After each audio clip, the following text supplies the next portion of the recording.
Happy Monday, happy Monday, happy Monday. What's going on, everybody? And welcome to The Conversation. You already know who it is. If you don't, it's your favorite Kingdom influencer, J.R. Reynolds of Eagle Vision Production, y'all. I am super excited about today's show. But before we get into that, want to just hope that you all are having a wonderful day, a blessed day, a happy Monday, thinking on things that are lovely, pure, and of a good report. Y'all know what we do over here at The Conversation, where we interview entertainers as well as authors and business owners, or anybody doing anything in the anything positive in the community. And today is no different, y'all. Today is no different. Like I stated, I am JR, your favorite Kingdom influencer. If you want to see more of what we're doing here at Eagle Vision Productions, you can visit our website, www.eagle-vp.com. And if you want to sew into what we're doing here, you can also cash up us at the $ Eagle Vision Pro.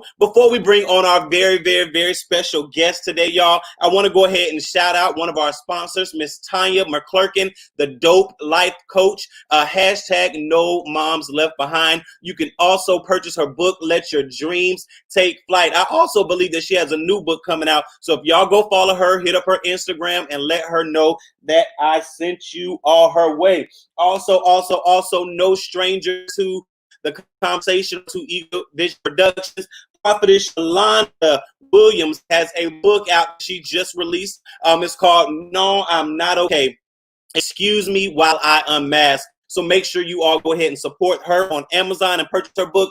Also, y'all, Prophetess Yolanda is actually having a conference this week. It's a virtual conference, and you can sign up. It's a prophetic flow conference, and yours truly is one of the psalmists, as they will call it, for 3 nights. I want to say 3 nights. So it's a Zoom session. It's absolutely free. I believe it is a donation. So once you register, you'll get the link to get into that. And I promise you, it is going to be a great time. Y'all, last week we had a great show. We had Josh Mack up there, my little nephew, Josh Mack. Y'all make sure y'all go purchase his music. We had my sister, Monica Shaw, and we also had a good sister of mine, Miss Laura Poindexter. So without further ado, we're going to bring on the author, the new author, Miss V. Williams. Hey, sister, how are you?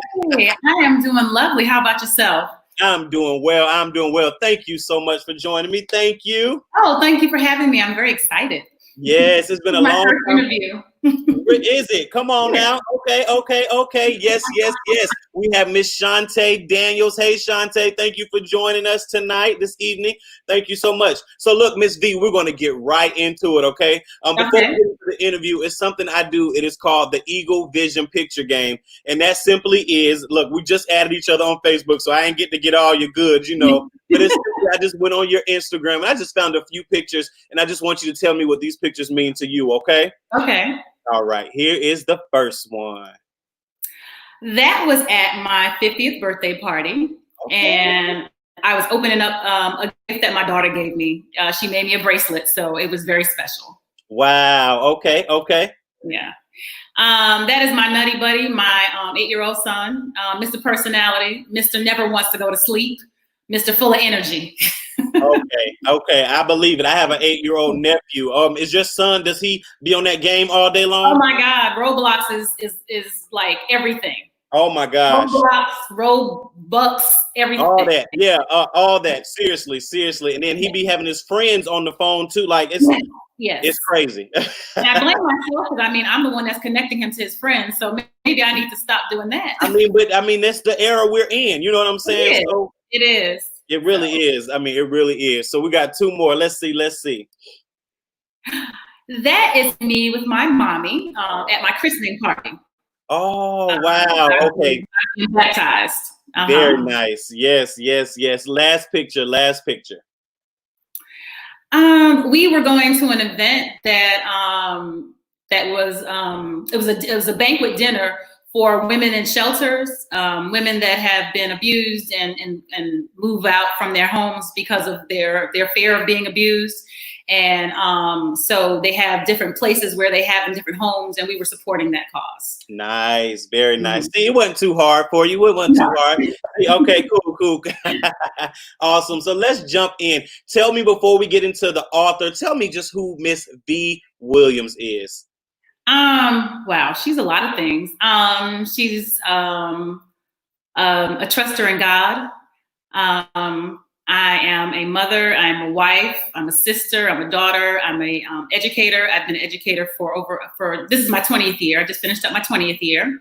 I'm a veteran with the United States Army. I retired a few years ago in 2014. I'm a friend. I am I'm a G mommy. Okay. And now an author. So I'm excited about just all the different things that are going on in my life. Oh my gosh. Yes. So how did we get to author? Like, how did that happen? I've been thinking about that for the last couple of days. For a couple of weeks, because I know that you're going to ask that question. And I'm an avid reader, and I kind of like lost that kind of just in the realm of living life and, and being a mother and being a wife and being all these things, just kind of lost my focus just on reading. And it was like 2018, we had taken the kids to Disney and everyone was asleep and I couldn't sleep. And there was this book on my feed and it kept popping up. And I said, well, let me click on it and see, it might be interesting.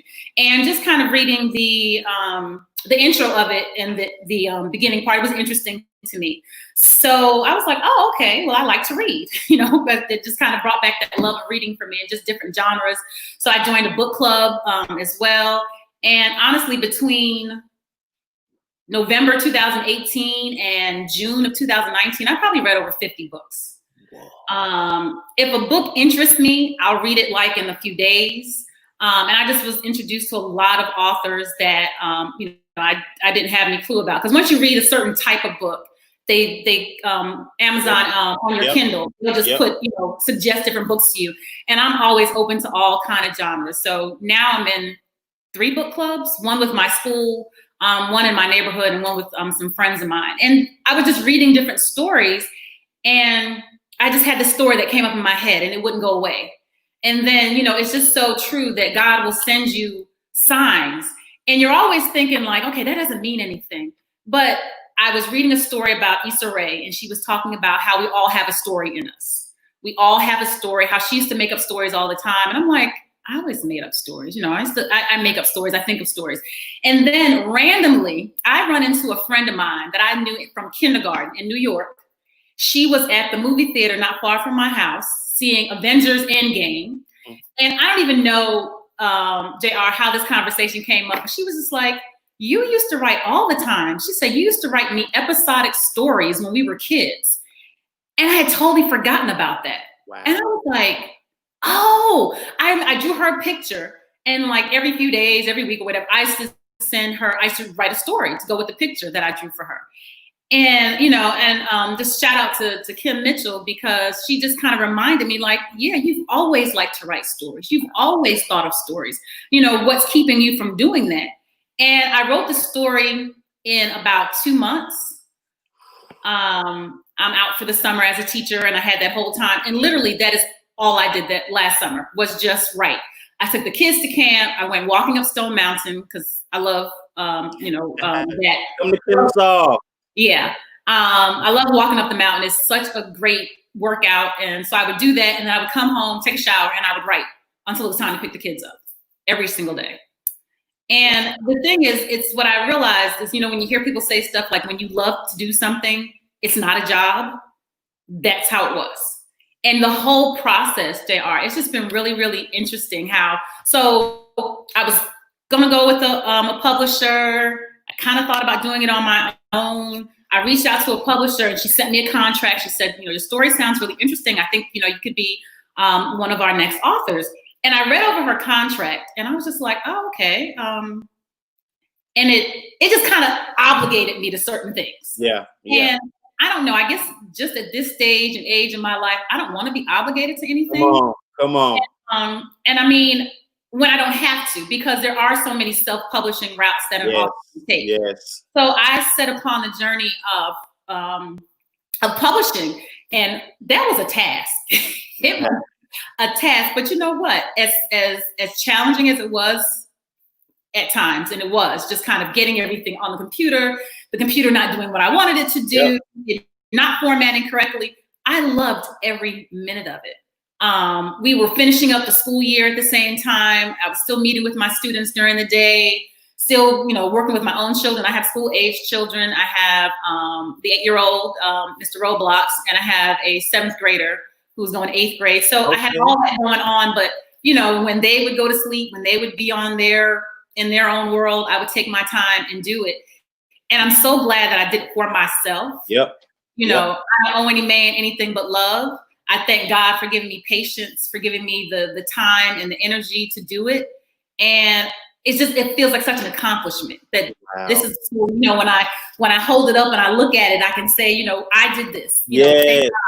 And when I go walking in the morning or in the evening and I do my prayer walk, and I just thank God just for the opportunity just to do this for myself, where I don't owe anybody anything. I don't have to, say, oh, it was because of this person, it was because of that person. Of course, my family, for being patient and being supportive and being loving, and my friends.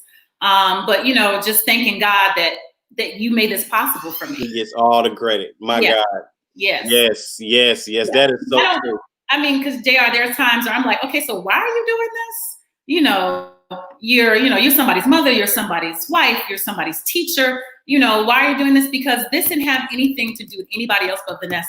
Wow. And I think a lot of times as women, we get so caught up in our husbands' lives and our children's lives and making their dreams come true and making their wishes come true and doing all those things. And life gets in the way. And then suddenly you're like, okay, so what makes Vanessa happy? What makes me happy? Come on. What can I do that's going to make me happy? And because the children, their whole goal in life is to get away from you. I mean, right.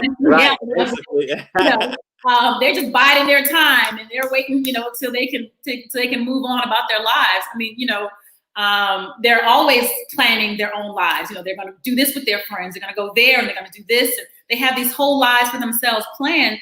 And I think as a parent, if you just focus solely on them and deny yourself, deny your happiness, deny your desires, whatever they may be, you look up and think, wow, because we all ask ourselves that question, where do you see yourself in 5 years? Where do you see yourself in 10 years? Well, the reality of it is when you get older, you don't ask yourself that question anymore because you're scared.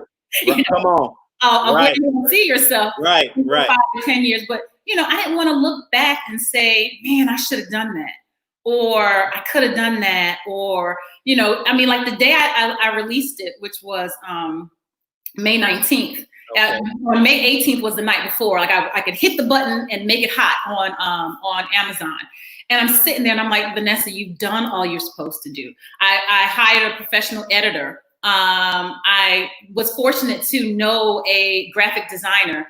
She was a parent of mine a few years ago.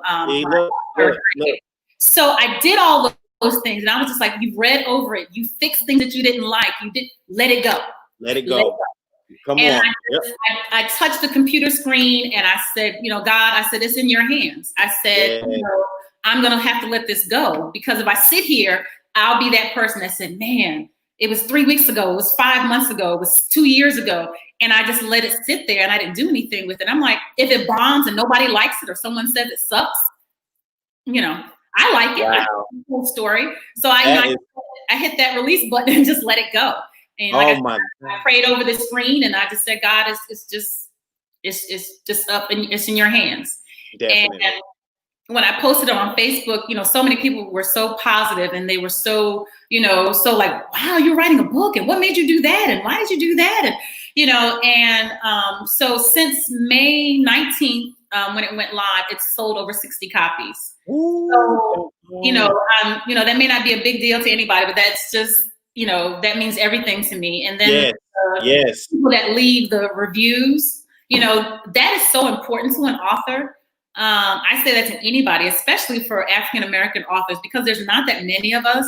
Okay. There are the few of us that have, really done well, and you hear their name, you're like, ooh, that's so-and-so, they've come out with a new book. But for the indie authors like us, the ones that are just beginning, those reviews on Amazon or Barnes & Noble or Kobo or wherever you leave a review, it means so very much that you have taken the time to read something that we have put out there, that we have produced. I said on my Facebook page, thank you for taking a chance. Even my friends, because a lot of my friends have bought the book. Okay. To me, you've taken a chance because, yeah, you bought it because it was Vanessa, but that you're going to read it and you're going to see, when people write certain things on their review, I'm like, oh, you got it. You got the character. It's not just the editor that she has a blog and she wrote something about it and she said, it's not a typical romance story. And, I said, it's really not. I said, you have me rethinking the genre. Yeah. So, I said on Instagram that I am an author of romantic dramas because there's drama happening in this story. There's a happily ever after. There's, as I had to tell my son, I do have a 28-year-old son, and God bless him. He was just like, so Mom, so is it sex in this book? And I said, baby, it's grown-up people doing grown-up things. Come on. Right. He was like, okay, I don't know if I'm going to read it. Right. I did buy a copy. He said, oh no, my mama's Zane. I said, right. I don't know about that. I said, how you get here, son? Yes. I said, doing the stuff you do.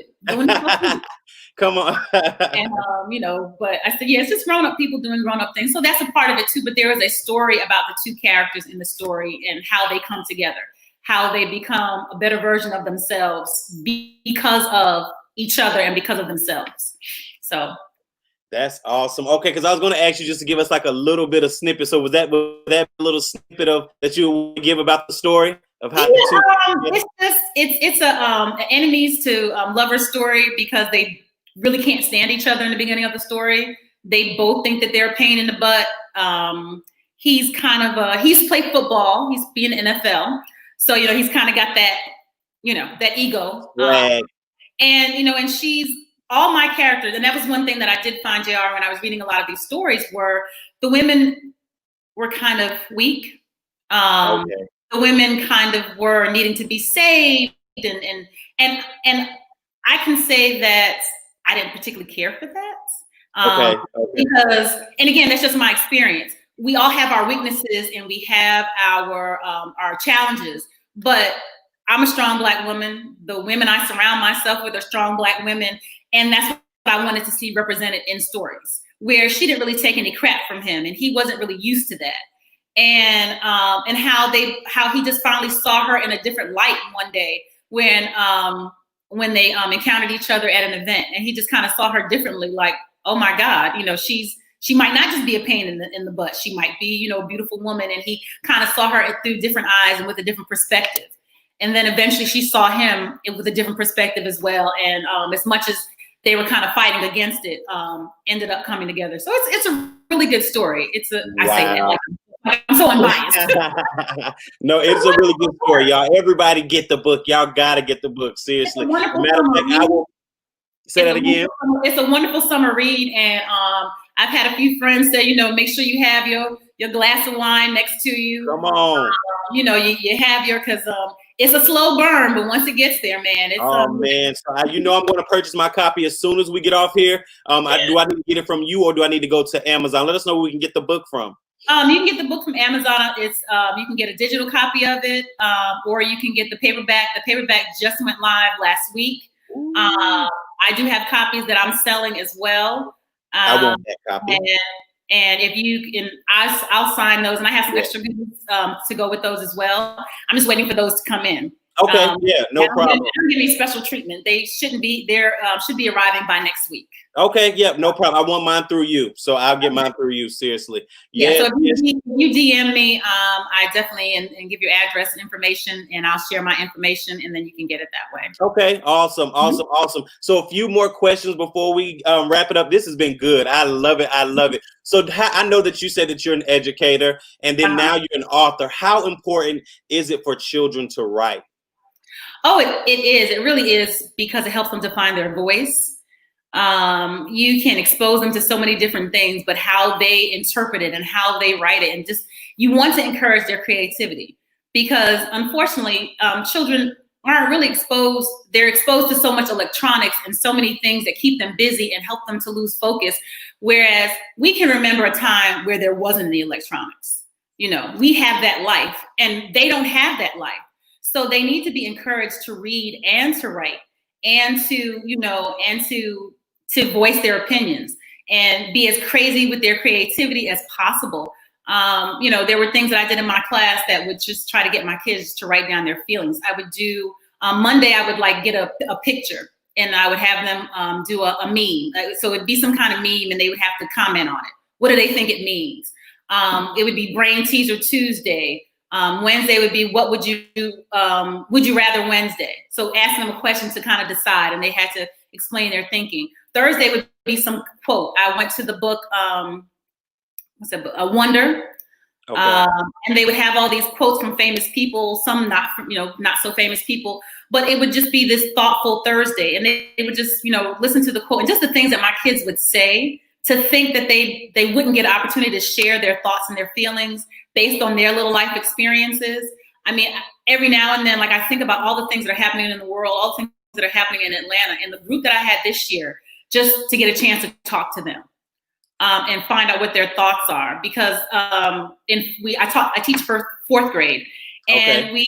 we've been learning about government. We've been learning about the Constitution, and I taught my kids, that all the people that were not originally included in the We the People are still fighting for their rights today, and that's why you have a Black Lives Matter. That's why you have a Women's March on Washington. That's why you have the Native American still fighting for their lands, because I really wanted them to understand, even though they're fourth graders, it's the truth. And I would tell them, this is American history. It's not always pretty. It's not always nice, but it's the truth. And I won't lie to you. I will explain it to you, and I will give it to you in a way that you need to hear it as a fourth grader, and we will stick with the curriculum. But I'm going to be honest with you and tell you about American history. And I would love it when my kids would say, I'd say, well, who was included in We the People? And they would say, just white men, just white rich men. And I teach a predominantly Caucasian school system. And, and for those kids to understand that and, and get that perspective from an African-American teacher, I think that helped them as well kind of understand. And we would watch CNN 10. So I wanted them to be aware of what was going on in the world and be able to voice their opinions and how they felt and what they were thinking about was going on. And I mean, to hear kids say stuff like when I introduced them to Sojourner Truth, and one of my students said, Miss Williams, it just seems to me that the white man is going to be in trouble because the Native Americans are trying to get their rights, and women are trying to get their rights, and the right to vote, and African Americans are trying. She said, I just see them as being in trouble. And, for a 10-year-old to say that, just, you give them the information, you give them the truth, you present them the information, just to listen how they interpret it and how they revoice it in their own context and their own thought process. It's an amazing thing. It's an amazing thing as a teacher that you gave them that, because I never want to teach them how to think or right. I want them to be able to think. Yes. To think. You have to give them that information. You have to keep feeding them, because they will ask you questions. When we went to the Atlanta History Center, and my kids are like, Miss Williams, okay, that doesn't make any sense. They're trying to understand slavery, and they're trying to and I said, baby, it's going to be difficult for us to understand an institution that doesn't make any sense. So we can ask logical questions, but it's still not going to make any sense to us. It's not, we have to kind of contend with the fact that there's going to be non-closure with certain things. And we just have to realize that it's wrong and why it's wrong, and do better and do better. And that's what those lessons from the past and from history, they teach us, to do better and to be better. Wow. That's a lot. That is a lot. So let me ask you this. I know we talked about the youth. So I know you said you started writing at an older age. How important is it for an older person or a more seasoned person to start writing? Sure. There we go. Thank you. I think the thing is, JR, you can never, ever stop being yourself. You can never, ever stop reaching for the things that you want, for the goals. You should always set goals for yourself. It should never be an end. Not until, they post that your start date and your end date on that tombstone. You have always got to keep reaching and wanting, and it just keeps you alive. When I turned 50, it wasn't like I was upset or anything like that. I was excited because I was thinking, I'm as healthy as I've been in a long time. I was in a good place with my family, with my marriage, in my career, and all those things. So I wasn't upset or depressed about it. I feel like, shoot, I look good, I don't look beat down for 50. So come on. I'm okay with that, because age is inevitable. It's something that's going to happen. It just depends on how you take care of yourself and how you feel. But, I would say just never give up on the things that you want. You should always want something. There should always, not that you shouldn't be content and satisfied with your life, but you should always want something more. Okay, well, I'm a mother. Okay, I want to be the best mother I can be. I'm a wife. I want to be the best wife I can be. I'm still reading articles and still reading books about motherhood and marriage and those things like that. When I talk to my friends, I'm still open to new experiences. I'm still open to new lessons. I just, you always have to be that way. You just can't give up and say, okay, well, now I'm 50. Well, now I'm 60. Right. Well, now I'm 60. Whatever it is, and if, as long as you have breath in your body and can still speak it, you can still achieve it if you want to. And just pray that God gives you the wisdom and the strength and the peace to do it, and sometimes, I feel 50, when I get up in the morning out of the bed, I feel, right. I'm like, damn, that workout, yeah, I feel it, and when I walk or, my son will ask me to do something, like, hold on, I said, because I said, mommy gets boo-boos and they don't heal the same way. Oh my gosh. They don't heal the same way, but I'm still willing to do things. I think last year, October, my husband and I and a friend, we went skydiving. Come on. And it was something I wanted to do. And when the opportunity presented itself, I decided, what the heck, let's go ahead and do it. And the funniest thing was, of course, when I get in the plane, I'm thinking to myself, all of a sudden that voice goes and you're like, okay, it's too late. One. Right. But I thought to myself, a couple of weeks ago, you were just at Six Flags and you didn't want to get on a roller coaster. See? Oh now my. You're going out of a plane. Okay. Okay. And, I was telling, and I was the first person to go. I don't know how that happened. The guys, because you load in, the first person that loads in, they're actually the last person to go. And yeah. And I'm really glad I was the first person, because I think if I was the last person, I might have changed my mind. But, and something like that, like, everybody's like, why are you doing that? And, that's something for younger people to do. There's no such thing. Thank you. Thank you. Such thing. That's an excuse you can make for yourself to not do it. Exactly. But if you have the time, effort, and energy to do it, you just need to go ahead and do it. You just need to go ahead. I start asking myself the question, what's the worst that can happen? You do that worst case scenario. And then you say to yourself, what's the best thing that can happen? You have to be, balanced with that. Because we will do worst case scenario all day long. Oh, this can happen, that can happen. Well, what's the best thing that could happen? The best thing, because the worst is going to happen. It's going to happen eventually anyway. You know what I'm saying? We all got an exit date. Yeah. You know what I'm saying?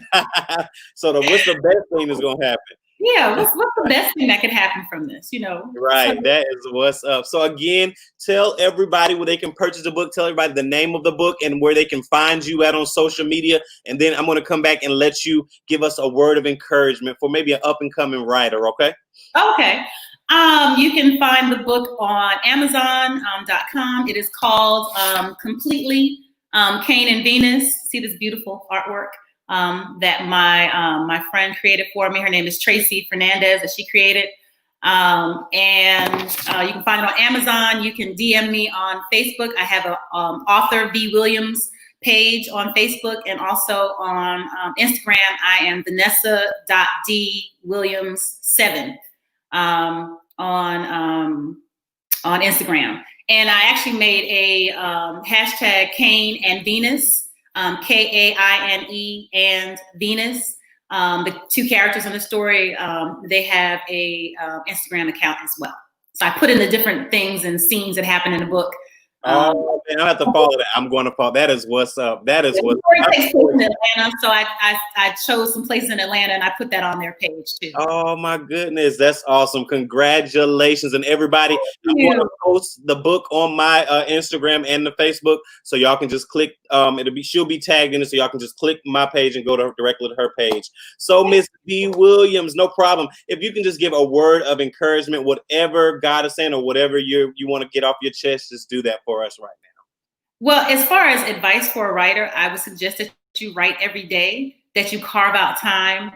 Even if you're busy, if you can spend 15 minutes a day just writing down your thoughts and ideas, even if they seem random, even if they don't seem like they go together, write it all down. Get yourself a notebook.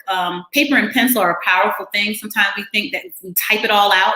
But I like to write things because in case I change it, I still have the original work that I wrote down that I can refer back to. But just write. Find yourself some time to write every single day, and just stay with it. Stick with it. If it means something to you, it will grow to being something. It will come to fruition in some way in your life that you want it to be. So let your little light shine. However it is, whatever type of story, whatever type of genre, just keep writing. Just keep writing. That's what I would encourage you to do.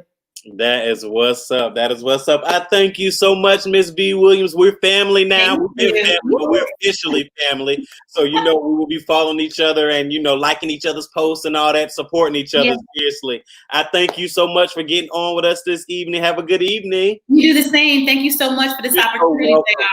No problem. Good night. Good night. Bye. Oh my gosh, y'all, this was a great show. Miss V. Williams. Oh my gosh, everybody in the comments center is so proud of her. Yes. So congratulations, Miss V. Williams. Congratulations. Yes, so excited. So y'all make sure that you all go ahead and go to Amazon and purchase the book. We have to support. I'm going to get my copy today. Please, Cain and Venus, completely Cain and Venus. And oh my gosh, it sounds so good, y'all. It sounds so good. So make sure you all go follow her and support. The more we do this for you all, we do this for us. She said she did it for herself, of course. But we want to give you more content. I'm sure I want to get into that with her as well. But I'm sure this is not going to be her last. So the more you all support this one, is the more going to make her want to write and just keep on doing it. So y'all, what we do is not just for us. It is not just for us. So please make sure you all support. Please. Y'all, this has been a great show. We're going to go ahead and wrap it up. But again, I want to shout out to Miss Tanya McClurkin, the Dope Life Coach. No Moms Left Behind. And you can also purchase her book, Let Your Dreams Take Flight. You can also go ahead while you're over there buying Mrs. V. Williams' book. Buy hers first. We want to buy Miss V. Williams' book first. Please, Completely Cain. While you're over there buying that, you can go ahead and buy Prophetess Shalonda's book, No, I'm Not Okay. She's also a sponsor. And while you just buying books, you might as well go ahead and buy my book. I forgot to tell y'all that. So The Secret Place is now available. You can actually just hit me up and I will send you an autographed copy. You can just click the link and it'll take you there. So make sure you all get this 20-day devotional written by me. It was just 20 days of what God was speaking to me and what I was reading through the word and praying. And I put it down, got it edited, and put it into a book. So again, y'all, today we had Miss V. Williams. I can't say it enough. I'm so grateful to her. She's an author and an educator. So we're super excited about everything that she has going on. If you want to visit her page, make sure you just go to my page and you'll see her tag, and make sure you all purchase the book. All right, y'all. I love y'all so much. There's nothing you all can do about it. Hope you all have a great rest of the week. Actually, I'll see y'all tomorrow. We'll be here tomorrow and again Wednesday. So I love y'all, and there's nothing y'all can do about it. Have a great evening.